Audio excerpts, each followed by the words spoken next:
কাশ্মীরে সন্ত্রাসী হামলার পরিপ্রেক্ষিতে কোনো যুদ্ধ হলে ইসরায়েল ভারতের পাশে থাকবে বলে ঘোষণা দিয়েছে ইসরায়েলের পররাষ্ট্র মন্ত্রণালয়। পেহেলগামের সন্ত্রাসী হামলার কয়েক ঘন্টা পরই ইসরায়েলের পররাষ্ট্র মন্ত্রণালয় এই বিবৃতি দেয়। পেহেলগাম হামলা ও সন্ত্রাসবাদের বিরুদ্ধে ইসরায়েলের সংগ্রামের তুলনা করেছে ইসরায়েল। রিপাবলিক মিডিয়া নেটওয়ার্ক ইসরায়েলের পররাষ্ট্র মন্ত্রণালয়ের মুখপাত্র ওরেন মারমোরস্টেইনকে প্রশ্ন করেন, ভারত প্রতিশোধ হিসাবে পাকিস্তানের বিরুদ্ধে সামরিক ব্যবস্থা গ্রহণ করলে ইসরায়েল ভারতের পাশে থাকবে কিনা। প্রশ্নের জবাবে তিনি বলেন, আমরা ভারতের পাশে আছি, এটি আমাদের নৈতিক অবস্থান। বন্ধু এভাবেই বন্ধুর পাশে থাকে।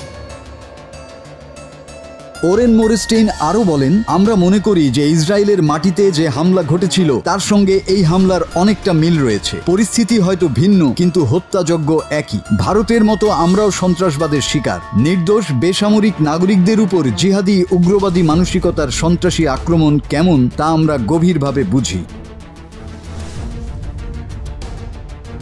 ভারতের প্রতি সংহতি প্রকাশ করে তিনি আরও বলেন, ভারত আমাদের বন্ধু, এই সম্পর্কটা গুরুত্বপূর্ণ। আমরা জানি যখন উগ্র সন্ত্রাসীরা আপনার মানুষকে লক্ষ্য করে তখন কি অনুভব হয়। ইসরায়েল ভারতের পাশে ছিল এবং ভবিষ্যতেও থাকবে।